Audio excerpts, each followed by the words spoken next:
أعوذ بالله من الشيطان الرجيم. بسم الله الرحمن الرحيم. يسألونك عن الأنفال قل الأنفال لله والرسول فاتقوا الله وأصلحوا ذات بينكم وأطيعوا الله ورسوله إن كنتم مؤمنين.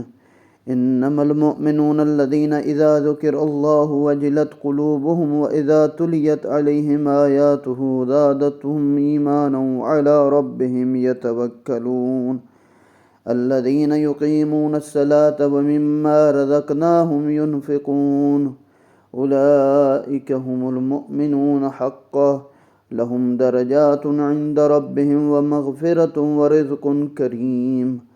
كما أخرجك ربك من بيتك بالحق وإن فريقا من المؤمنين لكارهون يجادلونك في الحق بعدما تبين كأنما يساقون إلى الموت وهم ينظرون.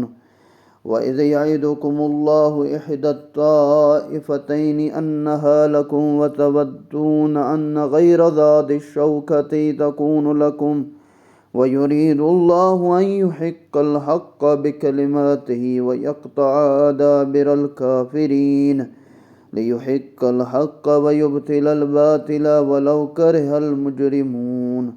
شروع اللہ کے نام سے جو بڑا مہربان نہایت رحم والا ہے۔ اے رسول، لوگ آپ سے انفال کے متعلق پوچھتے ہیں، کہہ دیجئے یہ انفال اللہ اور اس کے رسول کے ہیں، پس تم لوگ اللہ کا خوف کرو اور باہمی تعلقات مصالحہ نہ رکھو، اور اگر تم مومن ہو تو اللہ اور اس کے رسول کی اطاعت کرو۔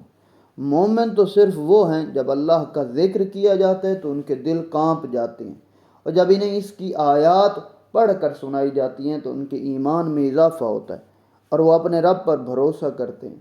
جو نماز قائم کرتے ہیں اور جو رزق کا ہم نے انہیں دیا اس میں سے خرچ کرتے ہیں، یہی لوگ حقیقی مومن ہیں۔ ان کے لیے ان کے رب کے پاس درجات ہیں اور مغفرت اور باعزت روزی ہے۔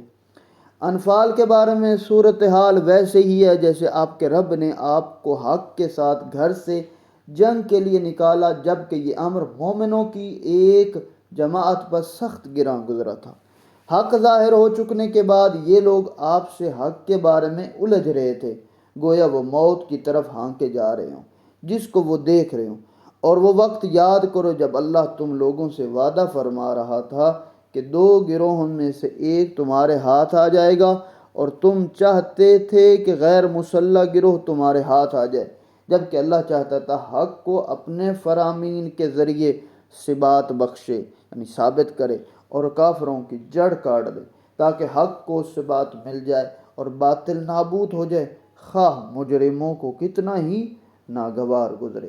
یہ سورہ انفال جمع ہے نفل کی، اس کے معنی زائد، یعنی جو واجب کے علاوہ ہو اسے نفل کہا جاتا ہے۔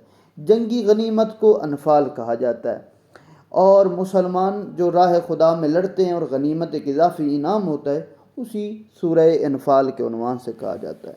اذ تستغیثون ربکم فاستجاب لکم انی ممدکم بألف من الملائکۃ مردفین وما جعل اللہ الا بشرا ولتطمئن به قلوبکم وما النصر الا من عند اللہ ان اللہ عزیز حکیم۔ اذ یغشیکم النعاس امنة منه وینزل علیکم من السماء ماء لیطہرکم به ویذہب عنکم رجز الشیطان وَلِيَرْبِطَ عَلَىٰ قُلُوبِكُمْ وَيُثَبِّتَ بِهِ الْأَقْدَامَ إِذْ يُوحِي رَبُّكَ إِلَى الْمَلَائِكَةِ أَنِّي مَعَكُمْ فَثَبِتُوا الَّذِينَ آمَنُوا سَأُلْقِي فِي قُلُوبِ الَّذِينَ كَفَرُوا رُعْبًا فَاضْرِبُوا فَوْقَ الْأَعْنَاقِ وَاضْرِبُوا مِنْهُمْ كُلَّ بَنَانٍ ذلك بأنهم شاقوا الله ورسوله ومن يشاقق الله ورسوله فإن الله شديد العقاب ذلكم فذوقوه وأن للكافرين عذاب النار يا أيها الذين آمنوا إذا لقيتم الذين كفروا زحفا فلا تولوهم الأدبار ومن يولهم يومئذ دبره إلا متحرفا لقتال أو متحيزا إلى فئة فقد باء بغضب من الله ومأواه جہنم وبئس المصیر۔ یاد کرو جب تم اپنے رب سے فریاد کر رہے تھے تو اس نے تمہاری سن لی اور فرمایا میں یک کے بعد دیگرے آنے والے 1000 فرشتوں سے تمہاری مدد کروں گا۔ اس مدد کو اللہ نے تمہارے لیے صرف بشارت اور اطمینان قلب کا باعث بنایا اور یہ باور کرایا کہ نصرت تو بس اللہ کی جانب سے ہے، بے شک اللہ بڑا غالب آنے والا حکمت والا ہے۔ وہ وقت یاد کرو جب اللہ اپنی طرف سے امن دینے کے لیے تم پر غنودگی طاری کر رہا تھا اور آسمان سے تمہارے لیے پانی برسا رہا تھا تاکہ اس سے تمہیں پاک کرے اور تم سے شیطانی نجاست دور کرے اور تمہارے دلوں کو مضبوط بنائے اور تمہارے قدم جمائے رکھے۔ وہ وقت بھی یاد کرو جب آپ کا رب فرشتوں کو وحی کر رہا تھا کہ تم ایمان والوں کو ثابت قدم رکھو، میں تمہارے ساتھ ہوں۔ ان قریب میں کافروں کے دلوں میں رعب ڈالوں گا، لہٰذا تم ان کے گردنوں کے اوپر ضرب لگاؤ اور ان کے ہاتھ اور پاؤں کی پوروں پر وار کرو۔ یہ اس لیے کہ انہوں نے اللہ اور اس کے رسول کی مخالفت کی، اور جو اللہ اور اس کے رسول کی مخالفت کرے تو اللہ یقیناً سخت عذاب دینے والا ہے۔ یہ ہے تمہاری سزا، پس اسے چکھو، اور بے تحقیق کافروں کے لیے دوزخ کا عذاب ہے۔ اے ایمان والو، جب میدان جنگ میں کافروں سے تمہارا مقابلہ ہو تو ان سے پیٹھ نہ پھیرنا، اور جس نے اس روز اپنی پیٹھ پھیری مگر یہ کہ جنگی چال کے طور پر ہو یا کسی فوجی دستے سے جا ملنے کے لیے ہو تو کوئی حرج نہیں، ورنہ اجازت نہیں۔ وہ اللہ کے غضب میں گرفتار ہو گیا اور اس کا ٹھکانہ جہنم ہوگا، اور وہ بہت بری جگہ ہے۔ اللہ نے فرشتوں سے وحی میں فرمایا کہ تم ایمان والوں کو ثابت قدم رکھو، یہ کام فرشتوں کے ذمہ لگایا، اور اللہ نے اپنے ذمہ کیا لیا کہ کافروں کے دلوں میں رعب ڈالوں گا، خوف و ہراس ان میں مبتلا کروں گا۔ اور روایات سے پتہ چلتا ہے کافروں کے دلوں میں ایک عجیب قسم کا خوف اور وحشت طاری تھا، اور مسلمانوں میں قربانی کے جذبات تھے، شجاعانہ انداز میں لڑ رہے تھے، اور مکہ میں مسلمانوں کی استقامت کی داستانیں آپ سب جانتے۔ یہ سب باتیں ان کے دلوں میں رعب اور وحشت ڈالنے کا باعث بنی۔ میدان جنگ سے جان بچانے کے لیے بھاگنا تمام دنیا کے حرب قوانین میں بڑا جرم سمجھا جاتا ہے، اور اسلامی جنگوں میں تو 2 کامیابیوں احدل حسنین میں سے ایک کامیابی ملتی ہے، فتح یا شہادت، جس سے فرار کا مطلب یہ کہ بھاگنے والوں کا ان چیزوں پر ایمان نہیں ہے، اس لیے یہ جرم زیادہ سخت ہے۔ اور اللہ نے یہ جو کہا ہے کہ ایک بے سہارا چھوٹا سا لشکر بڑی طاقت کو ذلت آمیز شکست دے سکتا ہے، یہ تمہاری قوت بازو کی بدولت نہیں ہے بلکہ اللہ کی مدد کی بدولت ہے۔ فَلَمْ تَقْتُلُوهُمْ وَلَكِنَّ اللَّهَ قَتَلَهُمْ وَمَا رَمَيْتَ إِذْ رَمَيْتَ وَلَكِنَّ اللَّهَ رَمَى وَلِيُبْلِيَ الْمُؤْمِنِينَ مِنْهُ بَلَاءً حَسَنًا إِنَّ اللَّهَ سَمِيعٌ عَلِيمٌ ذَلِكُمْ وَأَنَّ اللَّهَ مُوهِنُ كَيْدِ الْكَافِرِينَ إِن تَسْتَفْتِحُوا فَقَدْ جَاءَكُمُ الْفَتْحُ وَإِن تَنْتَهُوا فَهُوَ خَيْرٌ لَكُمْ وَإِن تَعُودُوا نَعُدْ وَلَن تُغْنِيَ عَنْكُمْ فِئَتُكُمْ شَيْئًا وَلَوْ كَثُرَتْ وَأَنَّ اللَّهَ مَعَ الْمُؤْمِنِينَ يَا أَيُّهَا الَّذِينَ آمَنُوا أَطِيعُوا اللَّهَ وَرَسُولَهُ وَلَا تَوَلُّوا عَنْهُ وَأَنْتُمْ تَسْمَعُونَ وَلَا تَكُونُوا كَالَّذِينَ قَالُوا سَمِعْنَا وَهُمْ لَا يَسْمَعُونَ إِنَّ شَرَّ الدَّوَابِ عِندَ اللَّهِ الصُّمُّ الْبُكْمُ الَّذِينَ لَا يَعْقِلُونَ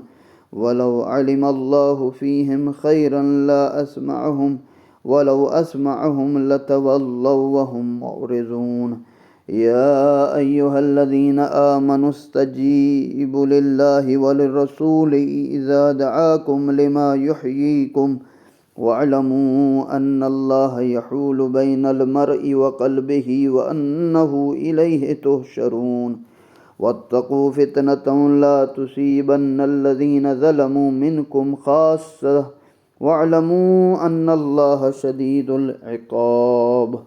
ذات پروردگار نے ارشاد فرمایا پس انہوں نے تمہیں قتل نہیں کیا بلکہ اللہ نے انہیں قتل کیا ہے۔ اے رسول، جب آپ کنکریاں پھینک رہے تھے تو اس وقت آپ نے نہیں بلکہ اللہ نے کنکریاں پھینکی تھی تاکہ اپنی طرف سے مومنوں کو بہتر آزمائش سے گزارے۔ بے شک اللہ سننے والا اور جاننے والا ہے۔ یہ تھی تمہاری بات، اور رہی کافروں کی بات تو اللہ ان کے مکاری کا زور توڑ دینے والا ہے۔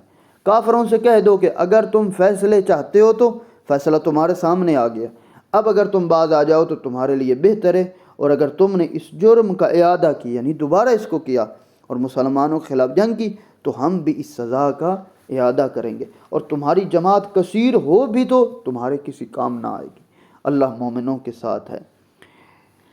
اے ایمان والو، اللہ اور اس کے رسول کی اطاعت کرو، حکم سننے کے بعد تم اس سے روگردانی نہ کرو، ان لوگوں کی طرح نہ ہو جانا جنہوں نے تو کہہ دیا کہ ہم نے سن لیا مگر در حقیقت وہ سنتے نہ تھے۔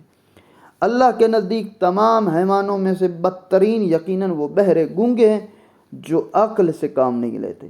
اگر اللہ ان میں بھلائی کا مادہ دیکھ لیتا تو انہیں سننے کی توفیق دیتا، اور اگر انہیں سنوا دیتا تو وہ بے رخی کرتے ہوئے منہ پھیر لیتے۔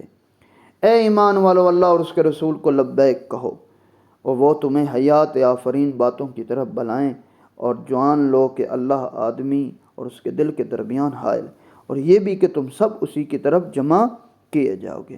ان آیات میں ذات پروردگار نے رسول اللہ کو جو فرمایا وَمَا رَمَيْتَ إِذْ رَمَيْتَ، حضرت علی سے پیغمبر نے ارشاد فرمایا مجھے مٹھی بھر کنکریاں دے دو، سو علی نے دے دی۔ رسول کریم نے شاہت الوجوہ کہہ کر دشمن کی طرف پھینکی تو سب کی آنکھوں میں ریزے بھر گئے۔ اس طرح عمل رسول عمل خدا قرار پایا۔ روایات میں کہ ابو جہل نے جنگ بدر کے موقع پر دعا کی، اے اللہ ہمارے قدیم ترین اور محمد کے جدید دین میں سے جس سے تجھے محبت ہے، جس کو تو پسند ہے، نصرت فرما۔ تو اللہ نے نصرت فرمائی پیغمبر اسلام کو۔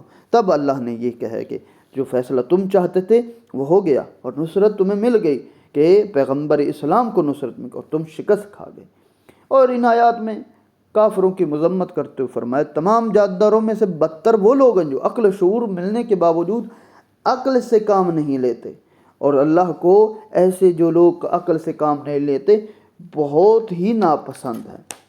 اور اس فتنے سے بچو جس کی لپیٹ میں تم میں سے صرف ظلم کرنے والے نہیں بلکہ سب آئیں گے، اور یہ جان لو کہ اللہ سخت عذاب دینے والا ہے۔